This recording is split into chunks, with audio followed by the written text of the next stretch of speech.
Assalamualaikum warahmatullahi wabarakatuh. Mari klik subscribe di channel ini dan aktifkan tanda loncengnya untuk mendapatkan update pemberitahuan di video berikutnya.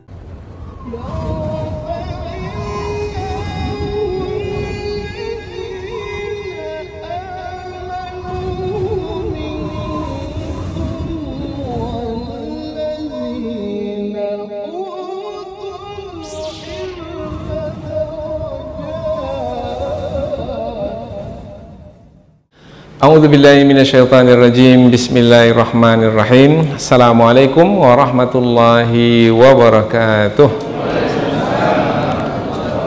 Alhamdulillahirabbil alamin wa bihi nasta'in ala umurid dunya waddin nasta'inu wa nastaghfiruh wa na'udzu billahi min syururi anfusina wa min sayyiati a'malina.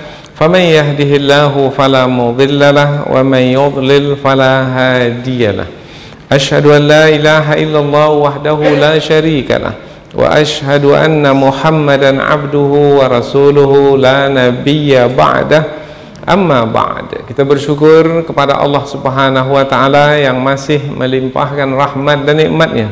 Kita bersyukur dengan mengucapkan alhamdulillahi rabbil alamin. Kemudian tidak lupa pula bersalawat kepada Rasulullah dengan ucapan Allahumma salli ala sayyidina Muhammad wa ala ali sayyidina Muhammad, dan bersalam kepada Rasulullah dengan ucapan assalamu alayka ya Rasulullah. Alhamdulillah kita dapat kembali meneruskan pengajian tafsir ayat-ayat suci Al-Quran yang insya Allah kita akan teruskan kepada ayat yang ke-49 hingga 52 dari suratun Nahl yang menerangkan bahwasanya Allah Subhanahu wa taala Maha Agung, Allah Subhanahu wa taala Maha Mulia. Allah Subhanahu wa taala senantiasa diagungkan oleh makhluk, oleh ciptaan yang ada di alam semesta ini, baik yang di langit ataupun yang di bumi. Allah Subhanahu wa taala menerangkan tentang keagungannya melalui ayat yang akan kita pelajari ini, yaitu dengan menerangkan bahwasanya semua yang ada di alam semesta ini bersujud kepada Allah Subhanahu wa taala. Bersujud bukan hanya pada masa tertentu saja, tetapi semua alam semesta ini setiap saat bersujud kepada Allah Subhanahu wa taala, dari dahulu, mulai dari awal penciptaan hingga sekarang sampai ke akhir zaman. Alam semesta bermakna semua ciptaan Allah Subhanahu wa taala. Yang besar biasanya disebut yang di atas langit, ini adalah ciptaan Allah yang besar. Kemudian yang di bawah kita adalah bumi, yaitu yang berada di bawah kaki kita, yang kita diami. Langit, bumi. Di langit ada lagi ciptaan Allah Subhanahu wa taala, malaikat di langit. Di bumi ada lagi ciptaan Allah Subhanahu wa taala, manusia, jin, haiwan, tanam-tanaman, air, macam-macam. Nah, semua yang ada di alam semesta ini setiap saat bersujud kepada Allah, menerangkan bahwasanya Allah Subhanahu wa taala Maha Agung, Maha Mulia. Apabila semua alam semesta bersujud kepada Allah, kemudian ada manusia yang tidak bersujud kepada Allah atau jin yang tidak bersujud kepada Allah, maka alangkah buruknya tindakan atau sikap yang dipilih oleh manusia. Karena apabila manusia itu adalah ciptaan Allah, kemudian dia tidak bersujud kepada Allah Subhanahu wa taala, berarti manusia itu tidak mengetahui dirinya. Manusia yang seperti itu disebut manusia yang sombong, menyombongkan dirinya. Sama dahulu seperti iblis, ketika Allah yang menciptakannya memerintahkannya untuk bersujud kepada Nabi Adam alaihi salam, maka iblis enggan, aba wastakbara, dia menyombongkan diri. Wa kana minal kafirin, maka termasuklah iblis itu dari kumpulan orang-orang yang kafir. Maka sepatutnya manusia bersujud kepada Allah Subhanahu wa taala. Dahulu Rasulullah diutus kepada penduduk kota Mekah, kemudian setelah itu Rasulullah berhijrah ke penduduk kota Madinah, kemudian ke seluruh manusia tanpa terkecuali, langsung ataupun tidak langsung melalui perantaraan para sahabat, para tabi'in, dan orang-orang yang datang kemudian. Semestinya manusia apabila mengetahui bahwasanya Nabi Muhammad adalah Rasul yang diutus oleh Allah, maka manusia mesti menerima kebenaran yang dibawa oleh Rasulullah. Nah, menerima kebenaran yang dibawa oleh Rasulullah, yaitu dengan beriman kepada Rasul, membuat manusia itu merendahkan diri di hadapan Allah Subhanahu wa taala. Karena menerima kebenaran yang dibawa oleh Rasul itu sama dengan menghormati Allah yang mengirim Rasul tersebut, yang menurunkan kebenaran kepada Rasul tersebut. Jadi menerima kebenaran itu adalah sebagai pertanda merendahkan diri di hadapan Allah yang menurunkan kebenaran tersebut. Tapi malangnya penduduk kota Mekah menolak kebenaran yang disampaikan oleh Rasulullah SAW, kecuali beberapa orang yang memilih untuk beriman kepada Rasul, tapi jumlahnya sangat sedikit sekali. Semestinya penduduk kota Mekah yang menolak kebenaran yang disampaikan oleh Rasulullah, semestinya mereka dengan akal fikiran yang ada pada mereka memahami bahwasanya menolak kebenaran itu adalah bukti keangkuhan dan kesombongan mereka. Semestinya mereka merendahkan diri dengan akal fikiran yang mereka miliki. Mereka memahami bahwasanya tidak sepatutnya mereka menyombongkan diri di hadapan kebenaran. Semestinya mereka tunduk dan patuh dengan kerendahan hati menerima kebenaran yang dibawa oleh Rasulullah Sallallahu Alaihi Wasallam. Berikutnya lagi adalah, ini sebagai mukaddimah dari 4 ayat yang akan kita pelajari. Berikutnya lagi adalah apabila manusia menyombongkan diri, yaitu dengan menolak kebenaran yang disampaikan oleh Rasul yang diutus, apabila pada masa dahulu penduduk kota Mekah, semestinya penduduk kota Mekah itu merasa takut kepada Allah yang telah menurunkan kebenaran, karena apabila manusia menyombongkan diri dengan menolak kebenaran dan tidak mengikuti apa yang dikehendaki oleh Allah, maka manusia akan berhadapan dengan siksaan Allah, karena Allah murka kepada orang yang tidak mau menerima kebenaran yang telah Ia turunkan. Sama seperti dahulu Allah murka kepada siapa? Kepada iblis. Maka Allah Subhanahu wa taala memurkai iblis dengan melaknat iblis. Allah usir iblis dari dalam surga. Allah turunkan iblis ke dunia dan Allah melaknatnya sepanjang masa. Dan nanti di hari akhirat, kemurkaan Allah itu adalah berupa penetapan siksaan ke atas iblis, yaitu dengan dimasukkan ke dalam neraka selama-lamanya. Semestinya penduduk kota Mekah merasa takut, karena mereka adalah ciptaan Allah Subhanahu wa taala, Allah yang menguasai hidup mereka. Maka semestinya mereka bukannya mengikuti kehendak hawa nafsu mereka, tetapi semestinya mereka mengikuti kehendak Allah Subhanahu wa taala. Siapa yang menentang atau menolak kehendak Allah, melanggar apa yang dikehendaki oleh Allah, maka ia akan berhadapan dengan murka Allah, yaitu berupa siksaan yang akan ia jalani. Maka di penghujung dari ayat yang ke-52, Allah Subhanahu wa taala menyampaikan dalam bentuk pertanyaan. Alangkah mengherankan orang yang dicipta oleh Allah, atau makhluk seperti jin yang dicipta oleh Allah, dan Allah yang menguasai hidupnya, kemudian Allah berkehendak supaya mereka menerima kebenaran tetapi mereka menolaknya, maka sungguh mereka itu adalah makhluk yang tidak mengagungkan Allah Subhanahu wa taala.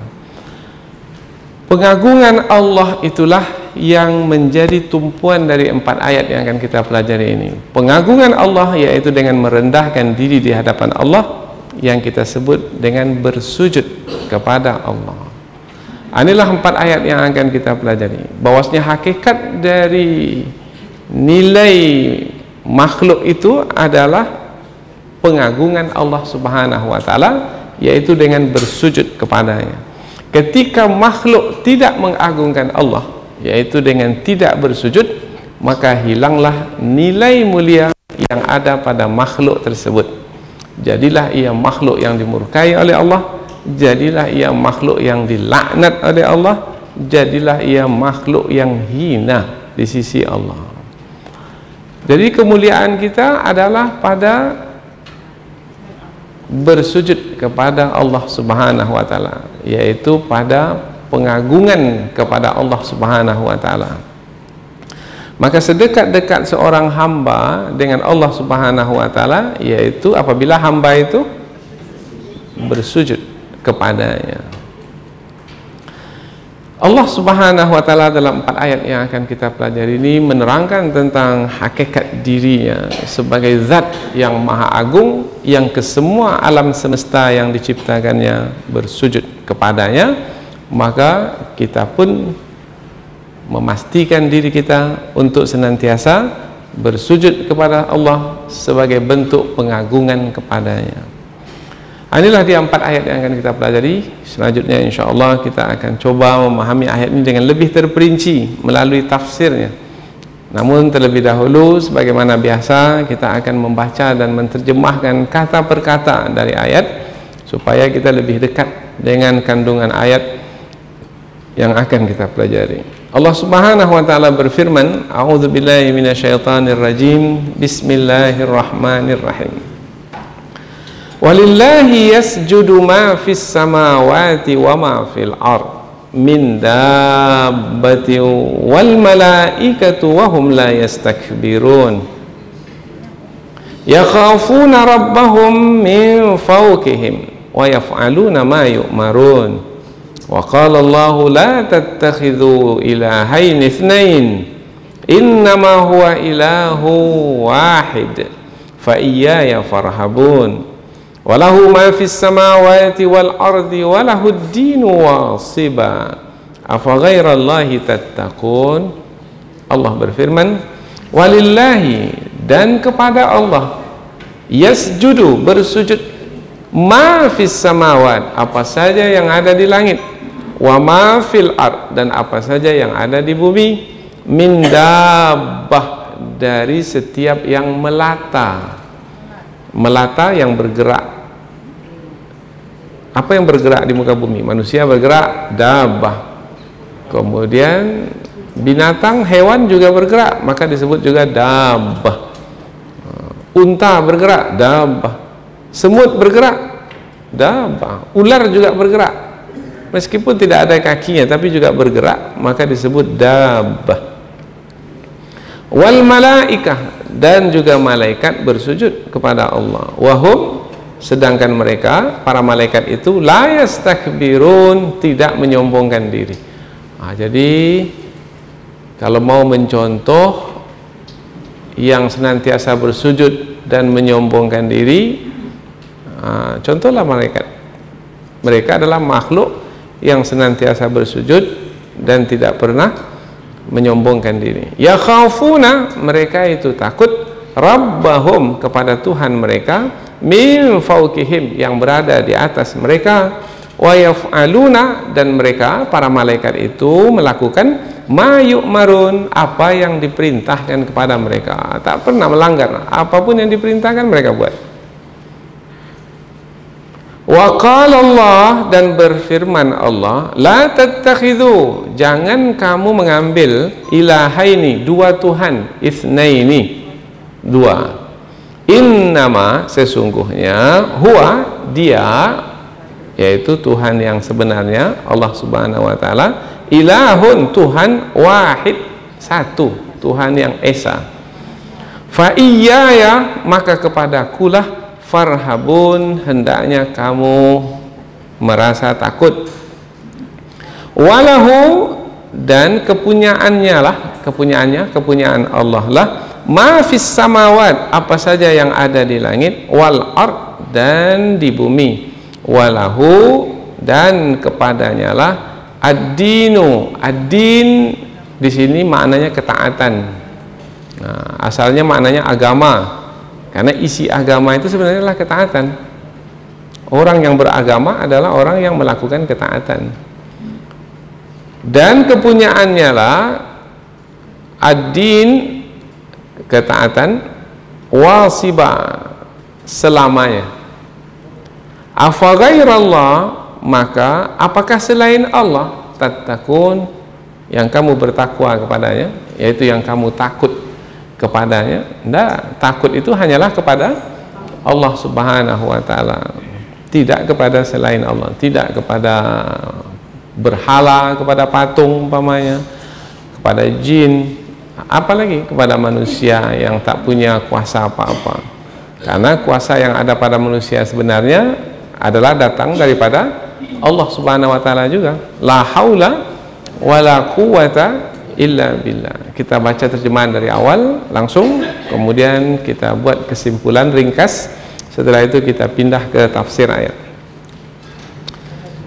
Dan kepada Allah bersujud apa yang ada di langit dan apa yang ada di bumi, dari setiap yang melata, dan malaikat juga bersujud, dan mereka itu tidak menyombongkan diri.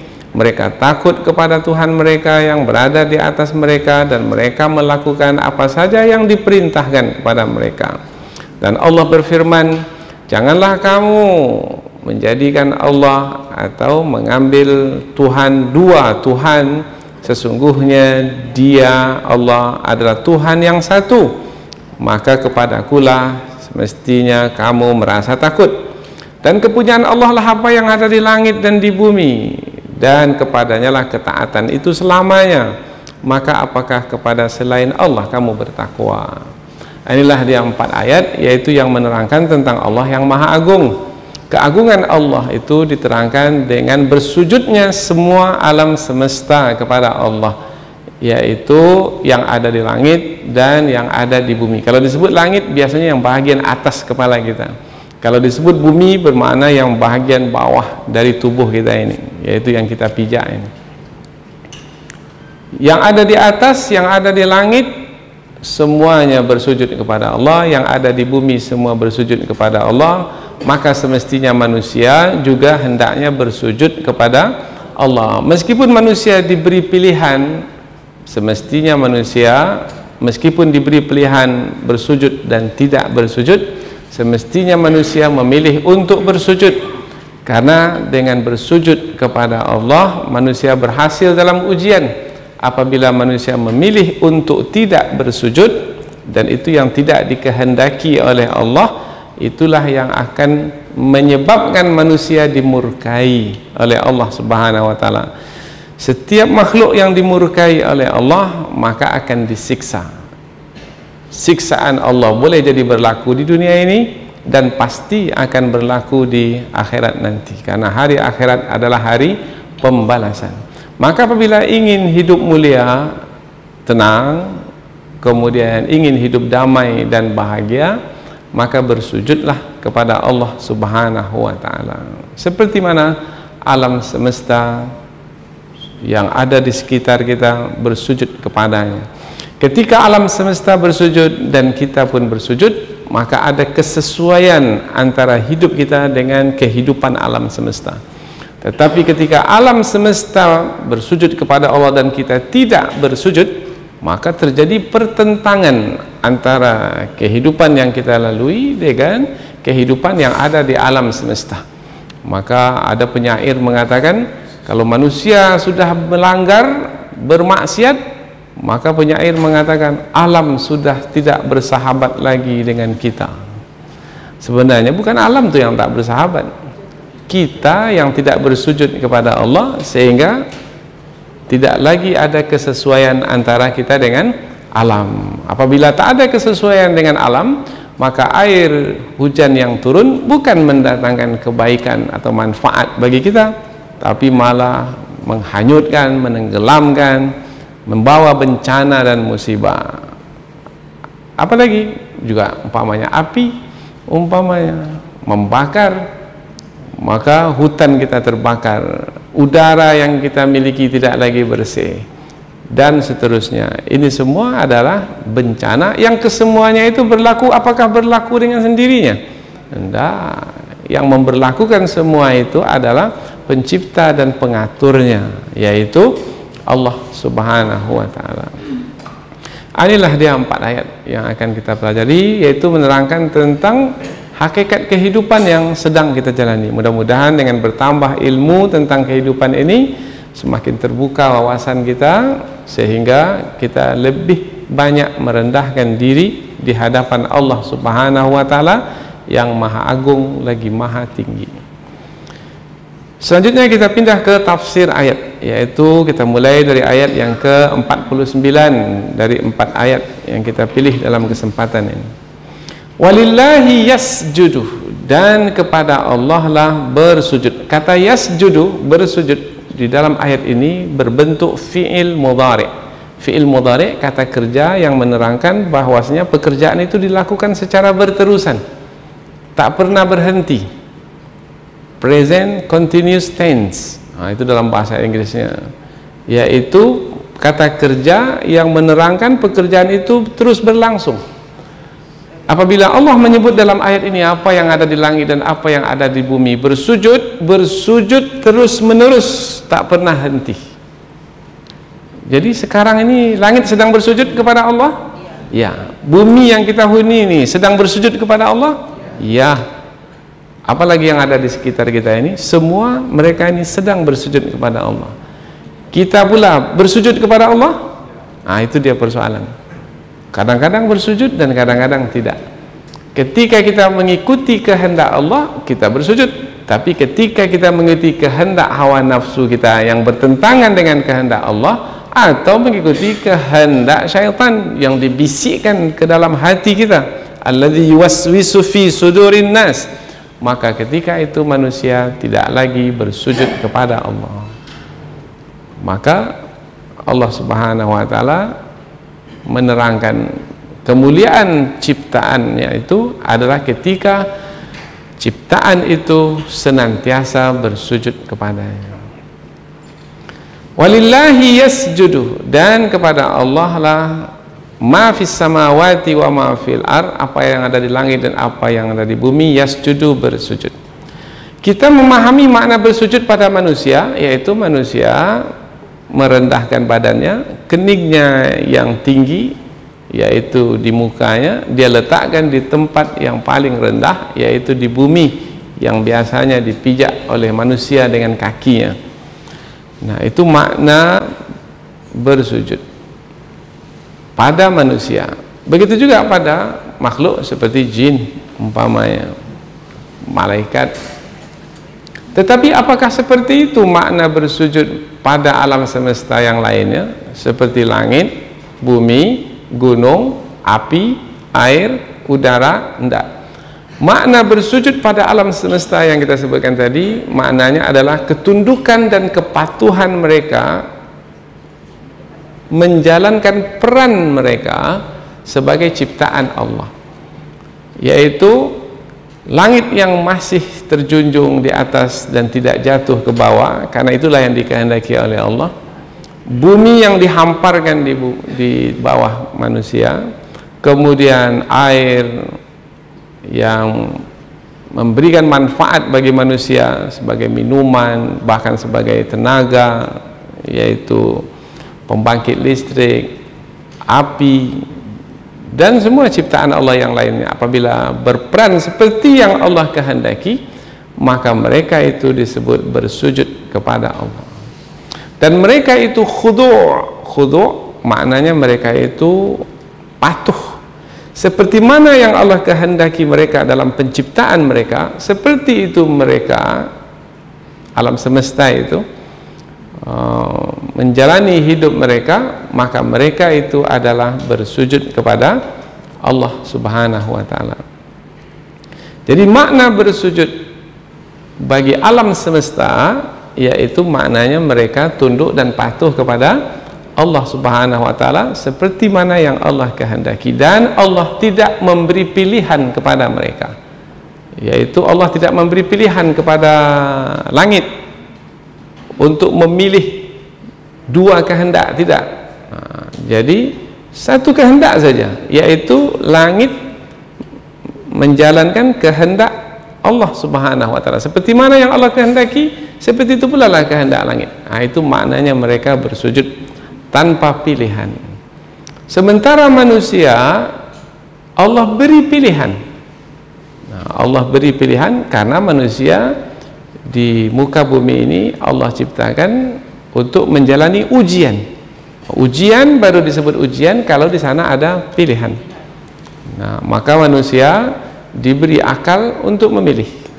Dengan akal itu manusia diberi bekal ilmu, sehingga dengan ilmu itu manusia mengetahui mana yang baik, mana yang buruk. Ketika manusia memilih yang baik, dipilih yang baik, maka ketika itu yang baik adalah yang ditetapkan oleh Allah, maka dia memilih apa yang Allah kehendaki. Ketika itu manusia berhasil dalam ujian, ketika itu manusia disebut bersujud kepada Allah.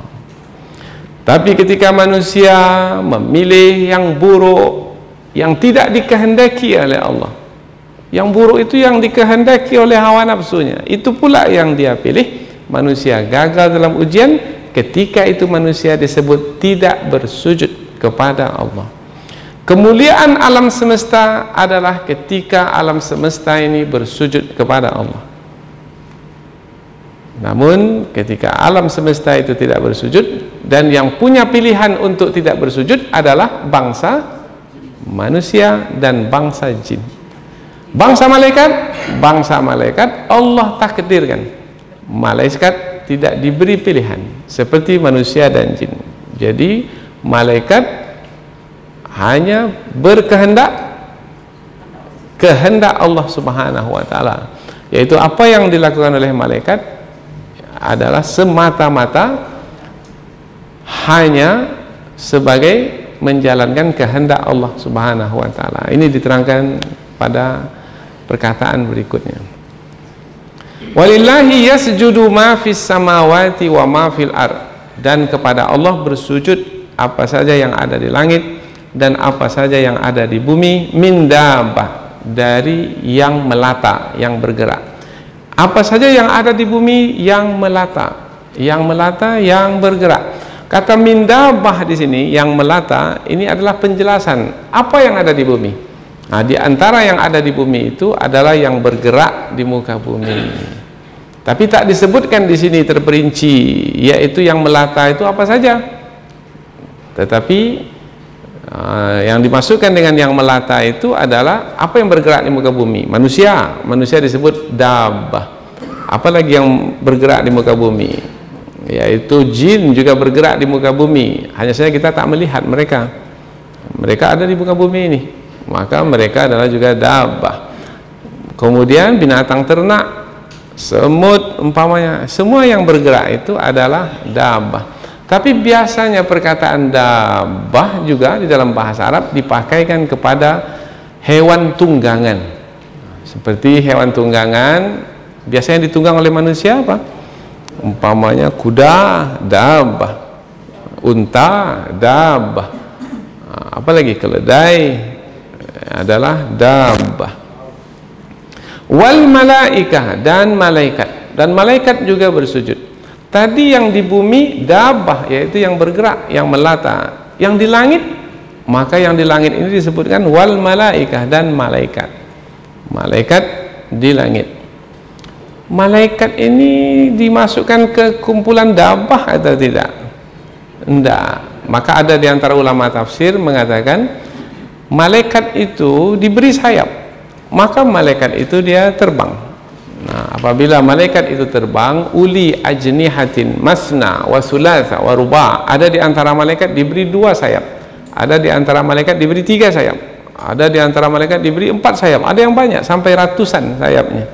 Nah, mereka ini berada di langit atau yang di bumi, yang diutus ke bumi untuk menjalankan tugas, seperti malaikat Jibril alaihi salam dan malaikat yang lainnya.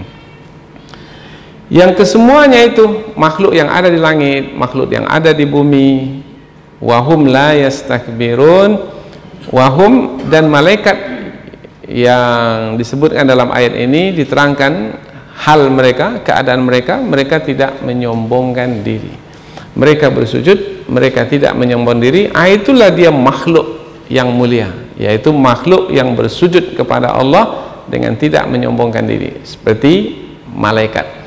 Manusia, contohlah sifat malaikat, yaitu bersujud kepada Allah dan tidak menyombongkan diri. Malaikat disebut di sini secara khusus, bangsa jin tak disebut secara khusus, bangsa manusia juga tak disebut di sini. Yang disebut secara khusus adalah bangsa malaikat. Maka ulama tafsir menyebutkan, padahal bangsa malaikat ini sudah masuk ke kumpulan yang disebutkan sebelum ini. Apa yang ada di langit, kalau disebut apa yang ada di langit, sudah termasuk tidak malaikat? Sudah. Semestinya tak perlu lagi lah menyebutkan malaikat. Tetapi disebutkan juga malaikat, namanya penyebutan yang khusus setelah penyebutan yang umum. Itu tujuannya adalah untuk memuliakan yang disebut secara khusus. Umpamanya saya menyebut yang hadir dalam majelis ilmu sekarang ini adalah hamba-hamba Allah yang mulia. Itu kan secara umum kan. Yang hadir dalam majelis ilmu pada malam hari ini adalah hamba-hamba yang mulia. Nah, di antara yang hadir dalam majelis ilmu ini adalah bapak kita yang bernama Bapak Haji Nazaruddin umpamanya. Ini penyebutan beliau secara khusus di sini ini untuk menerangkan bahwasanya ada pengagungan kepada beliau, penghormatan kepada beliau. Jadi penyebutan secara khusus selepas penyebutan secara umum adalah untuk menerangkan kemuliaan yang disebut secara khusus itu. Nah, ini salah satu dari kaidah tafsir. Jadi mengapa disebut malaikat di sini secara khusus? Supaya kita bangsa manusia mencontoh malaikat dalam bersujud kepada Allah Subhanahu wa taala, yaitu bangsa malaikat tunduk dan patuh kepada Allah dan tidak pernah melanggar apa yang diperintahkan oleh Allah. Apa yang diperintahkan, tunduk dan patuh. Apapun yang diperintahkan, tak pernah malaikat itu tidak melakukannya.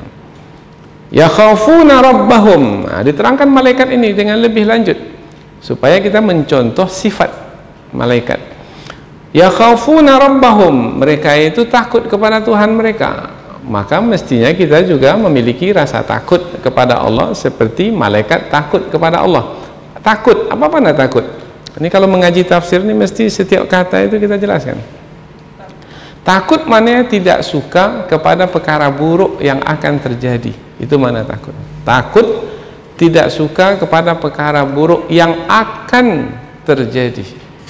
Umpamanya kalau kita mau pulang kampung, umpamanya kita mau mengadakan perjalanan ke kampung umpamanya, apa yang kita takuti? Kemalangan di jalan raya umpamanya, kendaraan kita rusak di dalam perjalanan. Itu adalah perkara buruk yang tidak kita inginkan. Takut kemalangan.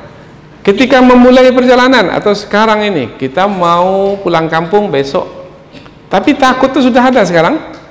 Sudah. Nah, jadi takut itu adalah tidak suka kepada perkara buruk yang akan terjadi. Takut apa? Takut mati. Sudah mati sekarang? Belum. Takut apa? Takut miskin. Sudah miskin sekarang? Belum. Ada beda antara takut dengan sedih. Sedih tidak suka kepada perkara buruk yang sedang terjadi. Sedang terjadi. Mengapa Bapak sedih betul pada hari ini? Masa macam muka nampak. Tadi saya dapat berita yang tidak baik, yaitu ahli keluarga saya di kampung meninggal dunia. Padahal beliaulah yang membesarkan, yang banyak berjasa. Bermakna dia sedih karena ada perkara buruk, yaitu salah seorang ahli keluarga yang ia cintai meninggal dunia. Itu sedih. Jadi beda antara sedih dengan takut. Takut tidak suka kepada perkara buruk yang akan terjadi. Sedih tidak suka kepada perkara buruk yang sedang terjadi. Tapi bagi orang beriman ada rasa takut itu, tetapi tidak berterusan takut. Ada sedih itu, tetapi tidak berterusan sedih. Berarti ada takut, ada sedih, tapi setelah itu takut hilang, sedih pun hilang. Mereka itu adalah orang-orang yang dekat dengan Allah Subhanahu wa taala. Ala inna awliya Allahi la khaufun alaihim walahum yahzanun. Ketahuilah, sesungguhnya orang-orang yang dekat dengan Allah itu tidaklah mereka itu merasa takut dan tidak pula mereka bersedih hati. Apa sebab? Sebab apapun yang berlaku dalam pandangan orang-orang yang dekat dengan Allah, tak ada yang buruk sebenarnya. Semuanya baik. Apapun yang Allah takdirkan ke atas orang beriman, meskipun dalam pandangan kita buruk, tetapi sebenarnya itu adalah baik. Pasti ada hikmah di sebaliknya. Nah, yang dimasukkan di dalam ayat ini bahwasanya para malaikat itu takut kepada Tuhan mereka, takut apabila Allah Subhanahu wa taala menetapkan siksaan ke atas mereka, karena siksaan itu adalah perkara yang buruk, yang tidak disukai.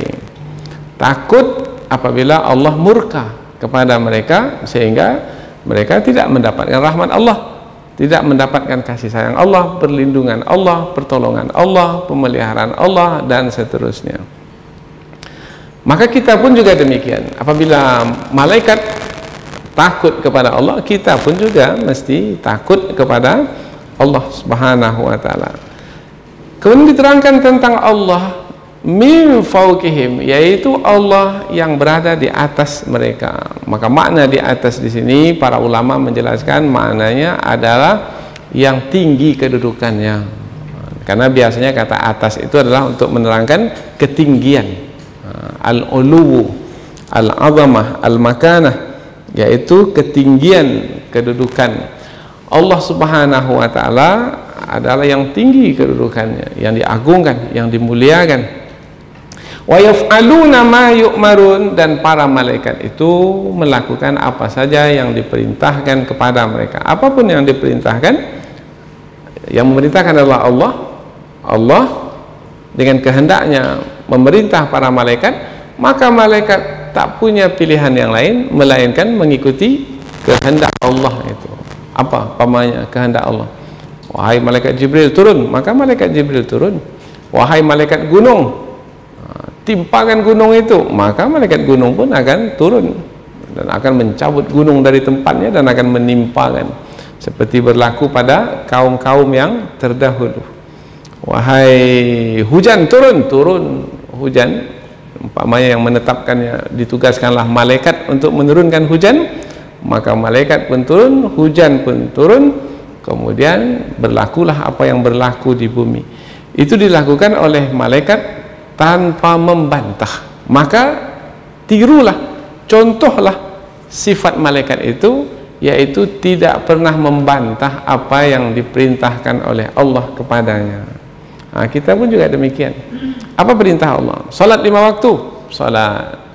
Puasa, Zakat, pergi haji kalau sudah mampu, pergi haji. Apalagi yang lain? Berhenti dari memakan riba, berhentilah. Itu maknanya kita tunduk dan patuh kepada Allah, yaitu menjalankan apa yang diperintahkan oleh Allah. Yang Allah perintahkan buat, yang Allah larang tinggalkan. Wa qala Allah, dan Allah berkata, apa yang paling pokok, yang paling utama, yang paling penting dari perintah Allah itu, dari sekalian banyak perintah, banyak sekali perintah Allah, yang paling pokok sekali dan menentukan kehidupan manusia, keselamatan manusia, yaitu mentauhidkan Allah Subhanahu wa taala. Wa qala Allah, dan Allah berfirman, la tattakhidhu, jangan kamu menjadikan ilahaini, Tuhan itu menjadi dua, isnaini, dua Tuhan. Jangan kamu menetapkan Tuhan itu dua. Innama huwa ilahu wahid, sesungguhnya Allah itu adalah Tuhan yang esa, satu. Maknanya adalah jangan sekutukan Allah dengan yang lainnya, yaitu jangan mengatakan bahwasanya ada Tuhan yang di langit, ada Tuhan yang di bumi. Enggak, Tuhan itu hanya satu saja. Kemudian jangan difahami, oh ini dilarang hanya menjadikan Tuhan itu dua Tuhan, berarti boleh 3 Tuhan, 4 Tuhan. Enggak, bukan begitu maknanya. Ini disebut bilangan yang terkecil, yaitu dalam penyekutuan 2. Nah, artinya menuhankan 2 Tuhan tidak boleh, apalagi menuhankan 3 Tuhan, 4 Tuhan, 5 Tuhan, banyak Tuhan. Sehingga ada kepercayaan sebahagian bangsa manusia, apa saja yang memiliki kelebihan dijadikan Tuhan. Untuk laki-laki disebut dewa-dewa, untuk perempuan disebut dewi-dewi, dewa-dewa, dewi-dewi. Nah, ini adalah Tuhan-Tuhan di dalam kepercayaan sebahagian bangsa manusia. Tuhan yang sebenarnya adalah Tuhan yang Maha Esa. Innama huwa ilahu wahid. Diterangkan di sini Allah Maha Esa karena sebelumnya sudah jelas sebenarnya, yaitu apabila semua yang ada di alam semesta ini bersujud kepada Allah, Allah Esa satu, bermakna tidak ada di sana Tuhan selain Allah, karena semua bersujud kepada Allah. Kalau semua bersujud hanya kepada Allah, bermakna Allah itu sajalah, Allah itu sajalah Tuhan yang sebenarnya. Maka apabila manusia juga menuhankan selain Allah, berarti manusia telah mengada-adakan dusta tentang Allah Subhanahu wa taala. Fa iyaya farhabun, kalau sudah mengada-adakan dusta, yaitu menyekutukan Allah, fa iyaya farhabun, maka hendaklah kepadaku mereka itu takut. Maknanya ini adalah perintah dari Allah, isinya adalah ancaman, peringatan, yaitu kalau masih juga menyekutukan Allah, tidak mentauhidkan Allah, maka farhabun, maka hendaklah kepadaku mereka itu merasa takut karena setiap yang menyekutukan Allah itu pasti akan disiksa, karena Allah murka kepada orang yang menyekutukannya. Karena penyekutuan Allah itu adalah yang dilarang oleh Allah, bukan itu yang dikehendaki oleh Allah. Yang dikehendaki oleh Allah adalah mentauhidkannya. Ikuti kehendak Allah itu, jangan ikuti kehendak hawa nafsu atau kehendak syaitan. Fa iyaya farhabun, maka hendaknya kepadaku sajalah kamu merasa takut. Sudah kita sebutkan tadi, takut tidak suka kepada perkara buruk yang akan terjadi. Takutlah kepada Allah yang akan memberlakukan siksaan. Siksaan kan ke perkara yang buruk. Siksaan ke atas orang yang menyekutukannya. Fa iyaya fattaqu farhabun, maka kepadakulah kamu hendaknya merasa takut. Maka takutlah dalam berbuat syirik. Tapi pada hari ini banyak kita jumpai manusia tak takut dia berbuat syirik, meminta juga kepada selain Allah, meminta kepada manusia, kepada dukun, meminta kepada jin dengan mantra-mantra, jampi-jampi. Amalan-amalan syirik seperti itu adalah yang akan menjadi sebab kepada berlakunya siksaan ke atas diri orang yang menyekutukan Allah itu. Nah, apakah tak merasa takut mereka itu kepada siksaan Allah yang pasti Allah akan berlakukan? Siapa dulu yang menyekutukan Allah yang disebutkan dalam Al-Quran, kisah-kisah mereka itu?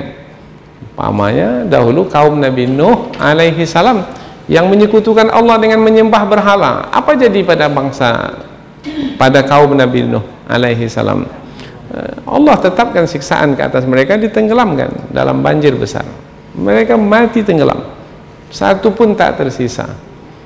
Maka apakah mereka tidak merasa takut, yaitu siksaan Allah yang akan diberlakukan ke atas mereka kalau mereka menyekutukan Allah Subhanahu wa ta'ala? Rasa takut itulah sebenarnya yang membuat kita itu terjaga, terpelihara. Maka mesti ada kita punya rasa takut. Orang yang mengendarai kendaraan dengan nada rasa takut, takut kemalangan, takut kecelakaan, maka dia akan berhati-hati. Tapi pengemudi yang tak punya rasa takut, bagaimana kelakuannya ketika di tengah jalan, di jalan raya? Maka ugal-ugalan, sembarangan saja, dan tidak mau mematuhi aturan yang ada. Jadi rasa takut itu penting untuk menjaga dan memelihara diri. Nah, takut yang akan membuat hidup kita terjaga itu adalah takut kepada Allah Subhanahu wa ta'ala. Dan takut itu memang semestinya hanyalah kepada Allah Subhanahu wa ta'ala. Jadi takut kepada Allah, hanya kehendak Allah saja yang kita ikuti. Kalau ada manusia di sana yang lain berkehendak juga dan kehendaknya tidak sesuai dengan kehendak Allah, kita tidak akan takuti. Yang hanya kita takuti hanyalah Allah Subhanahu wa ta'ala. Walam yakhsha illallah fa asa ulaika ayyakunu minal muhtadin. Siapa orang yang memakmurkan masjid itu? Adalah orang yang beriman kepada Allah dan hari akhirat, yang mendirikan salat, yang mengeluarkan zakat, dan mereka itu tidak takut kecuali hanya kepada Allah Subhanahu wa ta'ala saja. Takut kepada selain Allah itu buat apa? Tak ada gunanya takut kepada selain Allah. Yang memberi rezeki kita siapa? Allah. Mengapa takut kepada selain Allah? Yang menentukan keselamatan kita siapa? Allah, bukan selain Allah. Selain Allah itu tak mampu untuk memberikan manfaat kepada kita, tidak untuk menolak mudarat dari kita pun tidak. Yang menjamin kesehatan kita bukan manusia. Yang akan mengangkat penyakit dari diri kita pun juga bukan manusia. Yang menguasai alam semesta ini hanyalah Allah, maka takut kita hanyalah kepada Allah Subhanahu wa ta'ala saja. Maka diterangkan dalam ayat berikutnya supaya lebih jelas. Jadi ayat berikut ini hanya menjelaskan lagi apa yang sudah diterangkan sebelumnya, yaitu walahu ma fis samawati wal ard. Kepunyaan Allah lah apa yang ada di langit dan apa yang ada di bumi. Kalau Allah yang memiliki apa saja yang ada di langit dan ada di bumi, maka takut kita hanyalah kepada Allah Subhanahu wa ta'ala, dan tunduk patuh kita hanyalah kepada Allah Subhanahu wa ta'ala saja. Walahuddinu wasiba, dan kepadanya lah ketaatan itu selamanya.